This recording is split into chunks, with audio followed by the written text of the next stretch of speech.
One other skill that we're going to be teaching is I have one. what? Cultural intelligence. You guys need it. Cultural intelligence is actually on the list of skills that we're going to be teaching. Now, what is cultural intelligence? How do you cope in a new place? How do you cope with new food? How do you behave when you get to a place? It's as important as emotional intelligence, which is also another skill we'll be teaching. Anger management. Here they come. you do need it, right? Yes. So ability to manage anger, ability to resolve conflict, very important skills. Okay, so yes, there's this other skill that we're going to take very seriously this year. Self-expression, public speaking. How do you say what you want to say in a proper way without shaking and shivering? I know, right? That is a very important skill for this century's child. You need to know how to speak up for yourself. That is what actually counters peer pressure. When you know what to say, when you know how to coordinate yourself, you'll be good.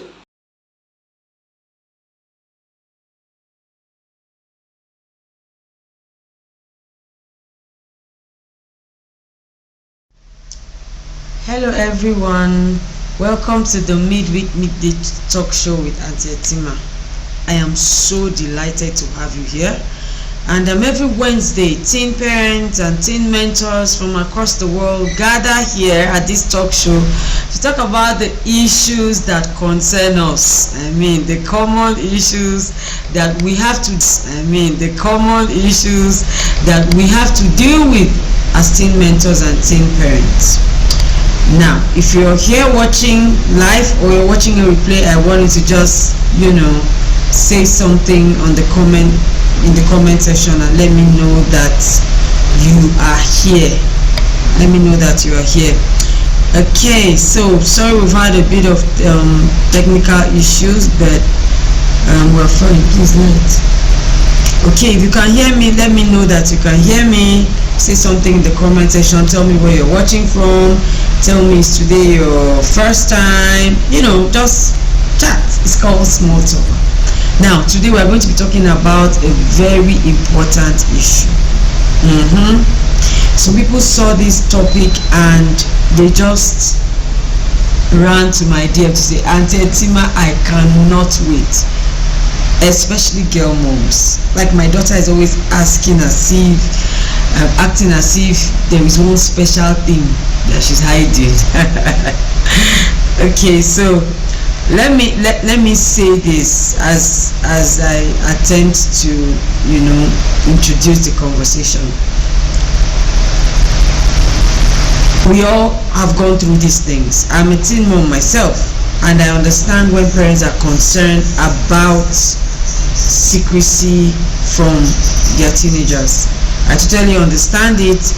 And even as a teen mentor, I know that sometimes teenagers have shared secrets with me that I am completely certain their parents know nothing about. So I understand. I don't want you to thinking that Auntie Etima does not even know how this thing is. She doesn't know how I feel when my teenagers hide from me. No, I do, because my children hide as well. Okay, so let's talk about definitions, because it actually sets the tone for whatever conversation you want to have. The definition of secrecy would just be the ability. It's an ability. The ability for one to hide, to conceal, or to keep something private. It is the practice.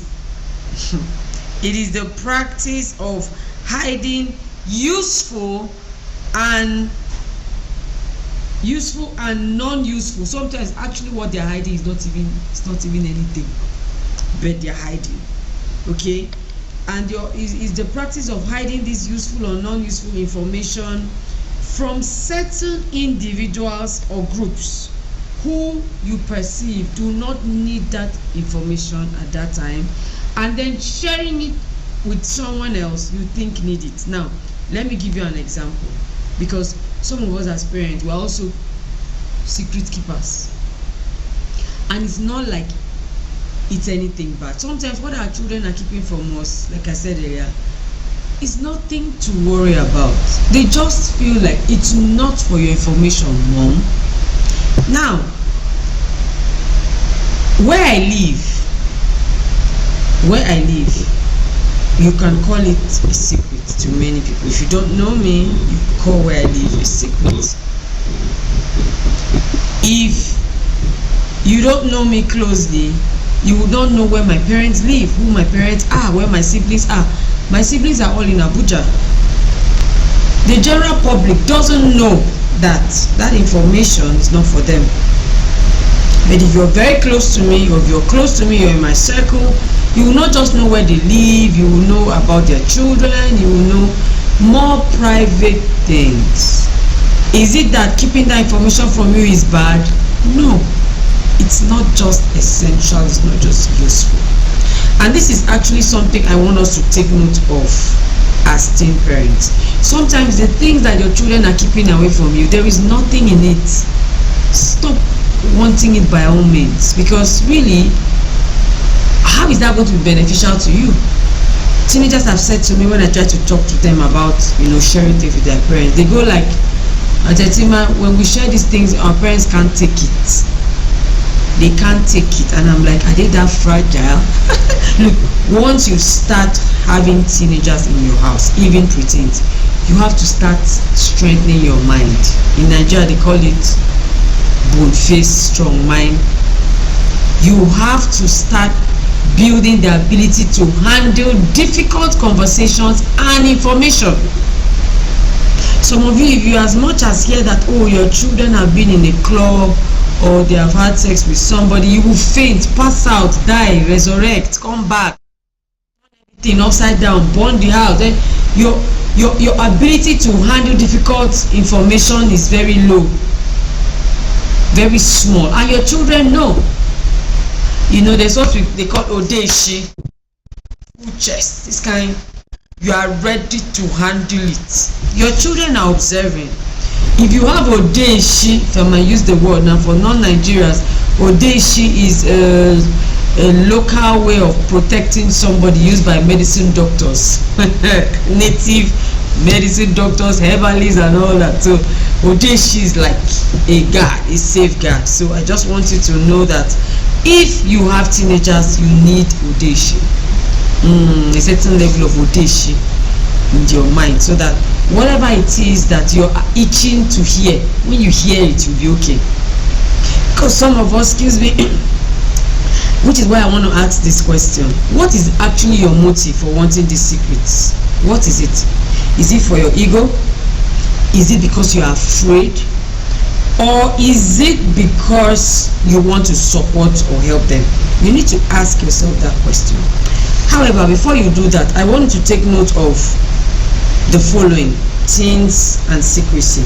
Number one, teens are, secrecy is synonymous to teenage. Secrecy is very common. It is normal. Psychologists have said that it is part of developing independence and a sense of identity. In fact, it is useful for that. They want to have that sense of, I can take care of myself, I know how to handle my issues, oh, this is me, this is what I don't like, this is what I like, I'm going to keep this, I'm going to share this. It's nothing more than that. You also need to earn the trust when it comes to teens and secrecy. You don't just demand it, you earn it. Please, somebody help me write in the comment section. When it comes to teens and secrecy, you don't just demand it. You don't demand the information. You earn the trust to have it. Please, you don't just demand. You can't just say, talk to me, I'm your mother. Talk to me, I'm your father. Title. When it comes to secrecy, titles are of no consequence. It is not important to them. You might be a stranger and they will well open up to you without much stress. So you need to earn it, because that person they're opening up to has earned it. Many of us as parents, they have tested you when they were trying to give you that trust. They tested you, you failed. Why? Licking lips. Licking lips. Your children say something to you, the next thing your friends are saying it like nothing happened, like so easy.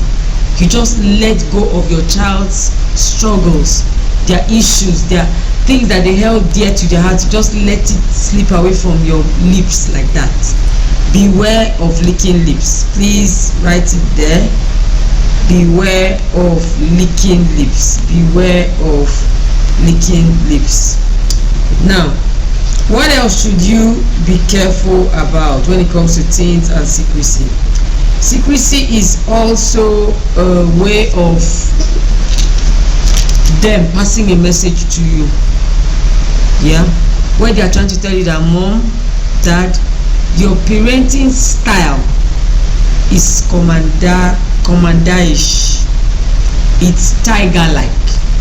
You are too forceful. You are too heady. You are like a difficult nut to crack, which some parents actually boast about. Like, my children should not try me, they don't dare it. No problem, just know that you are going to be shut out for life, forever.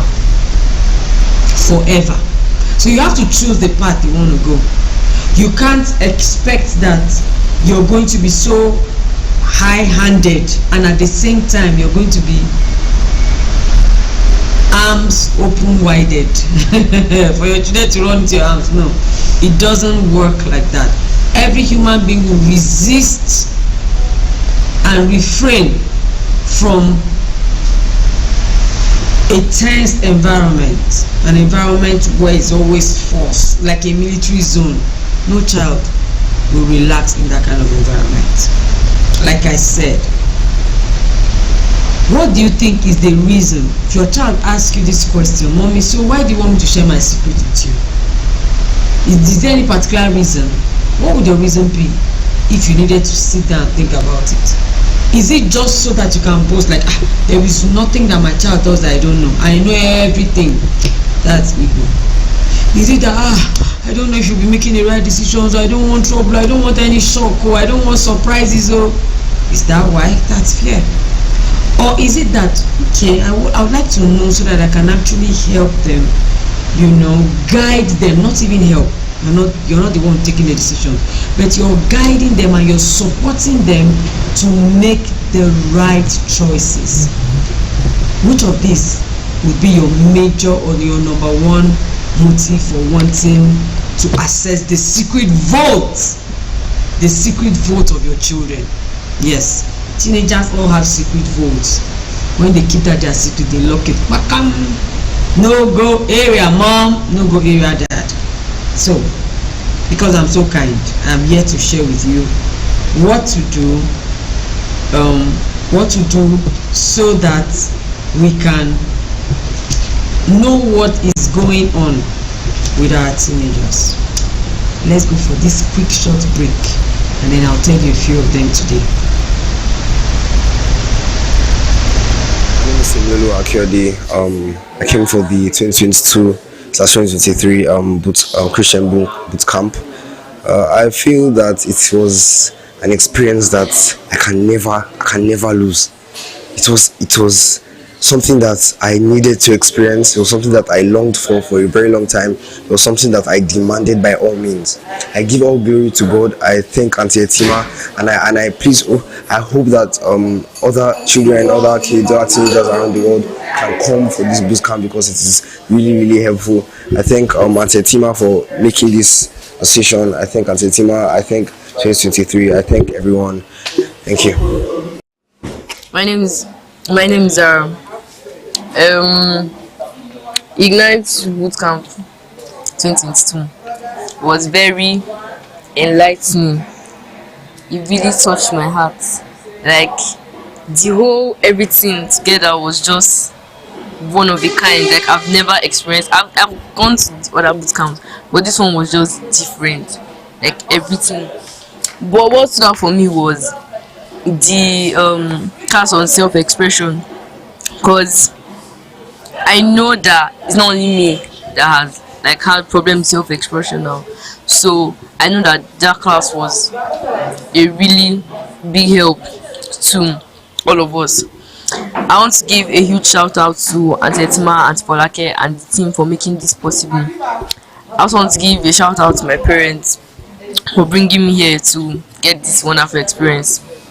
Thank you.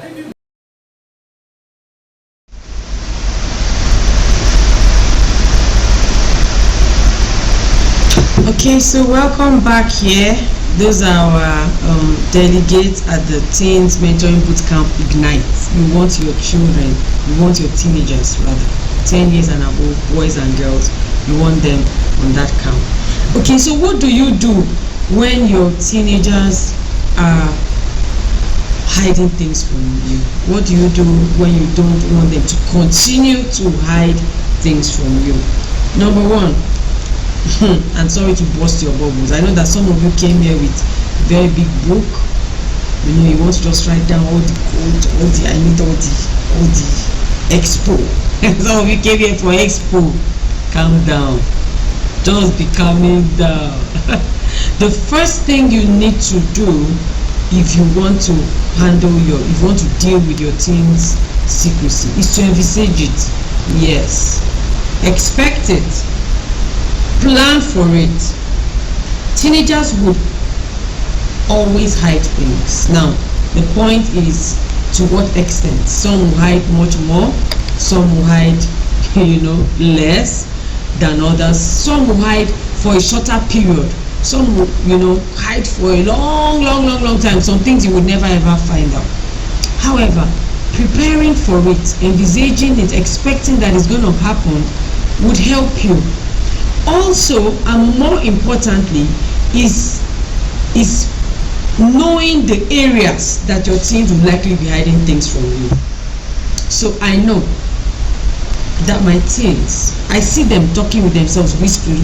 I know that they will be hiding one of these things I want to mention to you about. And that is why, as a parent here, I want you to celebrate yourself, because I have just given you, and I'm just about to give you the greatest expose of your life. There's some things I do, and my children will say, "Mommy, how did you know?" Of course, the Holy Spirit is our greatest teacher. However, experience have also taught us certain things that teenagers would always hide. Now, what are the likely things that your teens will be hiding from you? Number one, bullying. Yes, when they are being bullied in school, in the neighborhood, in church, even online, they are likely to hide that from you. So bullying, emotional issues like crush, infatuations, relationships, dating, they will hide. Leave it. Just leave it. When you come and my daughter has been in a relationship and she did not let me know, I am wondering. See, the network is okay. So we're back. Sorry about that. So your teenagers will hide emotional issues like that. Your teenagers will hide substance experimentation. Yes, when they try alcohol, drugs, and stuff like that, they will hide. Some will hide when it has to do with smoking. I remember when shisha started trending. I'm sure somebody will be like, "What is shisha?" The first time I heard shisha, my children were not yet teenagers. I heard it from my mentees. I heard it from my mentees. Shisha. When you are smoking something that does not look like cigarettes, is so mild and has a beautiful flavor, according to them. So your children are likely to hide when they're experimenting. When somebody brings it to their class and they are like, "Let's taste, let's try," your children will hide. To hide substance experimentation, smoking, alcohol, drugs, etc. They are likely to hide that. They are likely to hide gender identity confusion. I've met several teenagers that say, I don't understand, and they think I'm confused. Am I a girl or boy? In Nigeria, in Abuja. So don't think that we're talking about those abroad. When they have those fears and those confusion, they will not tell you. Because you're like, what are you telling me? Me that delivered you? I pushed you out as a boy. Because of how you react. What else could they be hiding? Academic failures, yes. There was a time my children actually hid from me. Usually when they come back from school, before they go back, we do like a results hangout. Everybody bring your results, we analyze it, check, give advice and all that. This time around, they were just dodging, delaying. So results now, the person was just going round and round in circles until I use one of the strategies I'm going to share with you next week, because we need to have a part 2 of this. Now, we later realized that the result was so beautiful that my daughter failed just one subject and she was hiding it. So academic failures is part of it. Bunking tuition classes will not tell you.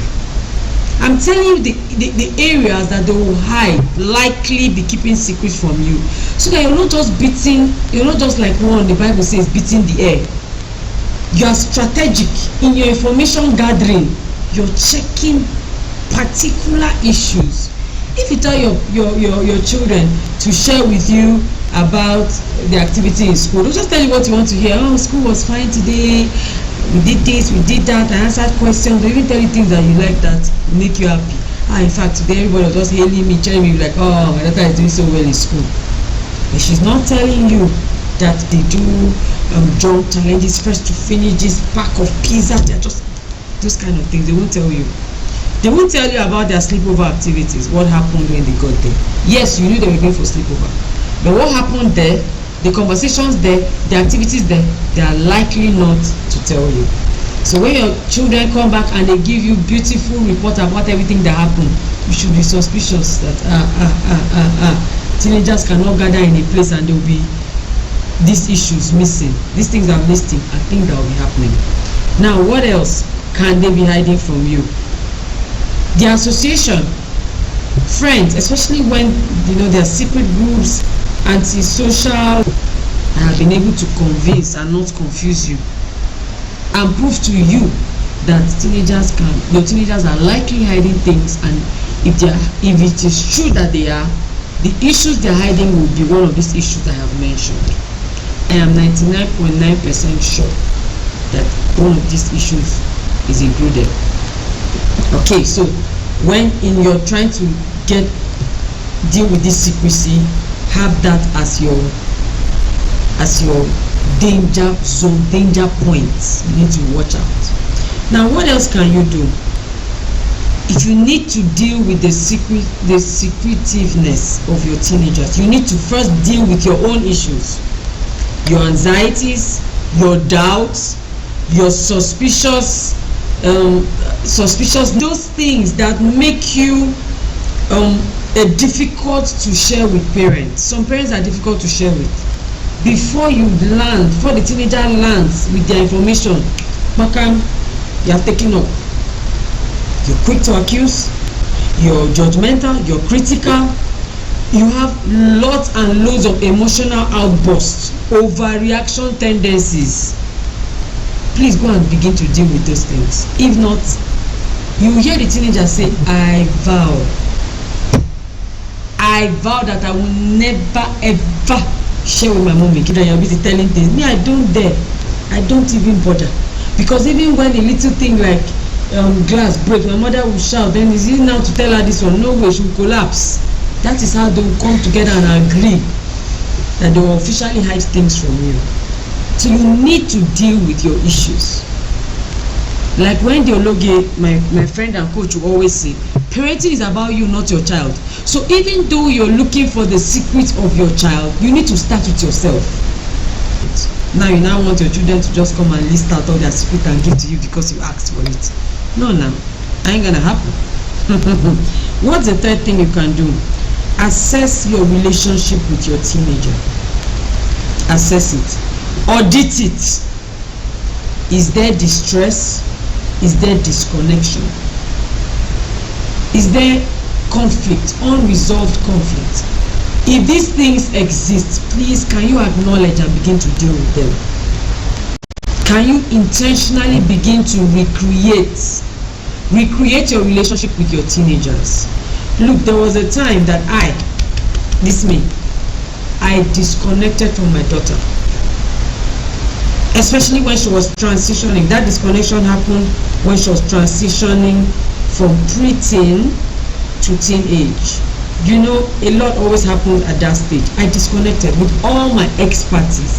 I actually disconnected from her, and when I realized it, I was being shut out more and more and more. Man, I had to go back and recreate every single thing. That's why I believe in recreation. That's why I believe in the facts. I hate to live in denial. I lost connection. I went back, all thanks to my parent coach. I went back and I rebuilt it. And today, my daughter will send a message from boarding house and say, tell my mom that I need to speak with her about something. This same daughter will say, mommy, don't worry. When she says don't worry, I know that it's actually something I should not worry about. If I really want to get that information, I'll have to do some high level negotiation to get it. But generally speaking, I'm not saying that I know 100% of everything, but I think I'm in a safe zone. But it took a lot of work. It took a lot of humility, a lot of intentionality, too many things that I'm going to be sharing with you both today and next week. So go back to your relationship. Go and create a warm, hospitable, comfortable environment that your teen can live in. Your teens are not too old to be cared and nurtured for, especially emotionally. Sometimes these teenagers have mental health issues, and then they come home and everywhere is catastrophe, fight, even the tone of voice is in. You're not quarreling, but your voice is high. My second daughter has a problem with pitched tone. So even though I want to say something like, have you had your lunch? I must not shout. But she goes like, mommy, why is your voice raised? So they need an environment of warmth, coolness, calmness. Let everything be soft as much as possible. This whole will bring tension. Even when you're answering calls, you're abusing something. Do you know that sometimes when you're making business calls, if you start observing it, you will see your children panic. I've been there. What kind of rubbish is that? What are you telling me? You're not talking to the children, no? You're talking to the person on the phone. Are you okay? If I get you, if I lose that money, you will lose your job. Holy Ghost, don't I fire you there? You're just shouting, you're just screaming, your children are panicking. When you're driving, your children are panicking. There was a time my husband and I had to have a conversation about this driving thing, because my husband too, you know, he does not like nonsense. Those of you that know, he hates rubbish. And he feels and he assumes that everybody their head should be correct. And I always say to him, I say, it's not work, it's not possible. A lot of people are gagas on the road. So when he's on the road, what kind of driving is that? What is wrong with this man? Didn't you see where are you coming from? I noticed with my corner eyes that my children would, they would fret. And do you know that incidentally, the car and during driving is one of the environments for gist. Your children want to bring up conversation, something that you can pick out a secret from. Everywhere is tensed. So we had to intentionally recreate our driving experience before we enter the car as a family together. We will talk, me and my husband will plan, okay? Either we listen to music, or I bring up, I'm the one that knows how to bring up conversations. When somebody is trying to do something, I tell my husband, horn, use your horn. So my husband uses his horn a lot these days, or like when we started, he has to use his horn a lot. I say, instead of expressing yourself, use your horn. Don't worry. And then we now talk in that, and the person driving feels like, okay, I'm not alone seeing this nonsense driving. Now, I'm saying all this to mean that it's your job to create a warm environment that your children can relax in. Because about this secret, you don't know when it's going to come. This formal way of sit down, talk to me, is there anything that is happening that I must, anything from me, it's not good to her. Is there all those things? It will not work. All those sit down, let's talk, it will not work. You have to be very, very informal about getting useful information from your teenagers. What else should you do? Be deliberate about keeping the communication lines open. Introduce fun times, gist zone, and let down your hair moments. Like, let there be some times that this is not a matter of mommy and child, this is a matter of how far, let's just go there. Relax, gist. How many of you sleep in your children's rooms sometimes, your teenagers' rooms? How many? Incidentally, last holiday, my first two children were in school for extension classes, so it was just my daughter and us. I realized that it was a very good moment for me to deepen the communication lines with her. So she would hang around in my room, and then after some time she would go to her room, and then she would not be able to sleep. She would now be looking for activities. So I said, okay, I'll come over to your room and I will stay there until I sleep off, or until you sleep off. You know, things that we used to do to them as children. Can you begin to dig it all out? We will gist and gist, and she said, okay, mommy, I'm now feeling sleepy, you can now go. Thank you so much for keeping me company. You think I enjoyed to do it all the time? No. Sometimes, because I have my own night routine. Sometimes I want to just read. I like to read and then sleep. I don't want to be gisting with no teenager. I don't want to be hearing no school gist. And I have to. It's part of creating that let down your hair moment. At the Intentional Parents Academy, it's called Pillow Talk. Parent and child pillow talk. You just share the same pillow and you're just talking. It will start with, my friend said, my friend did, until you start hearing their own personal opinions of the whole matter. That's how you can start getting secrets. That's how you can get secrets. During let down your hair moments. During fun times. You don't know how to dance. Tell your teenager to teach you how to dance. In the process of that dancing, you will hear stuff. We were having one of those conversations. It was a gist zone kind of thing, and I was asking that, how do you people are in boarding house, how come you guys are current with the latest secular music? I don't understand. I don't get it. Now, if this conversation was not happening during a gist time, my children would have, or during social night, or doing this, or doing that. I picked the information and I put it in my pocket. I'm going to bring it out on a day that is needed. So I didn't go, I am an anti listening to secular music, but I needed that information. That's what I'm doing with it. I needed it by all means. So I had to dance, I had to sing, I had to even play video, because I needed to understand. Some of us, because we feel like, oh, I don't like secular music, my tendency to secular music. When you go to school, you find that it's your children that are teaching the rest. If not for that conversation, I would not even believe that these are the kind of songs that my children will listen to. Because when they come home now, they will listen to the kind of music that you listen to. Yes. And please, if you can still hear me, I want you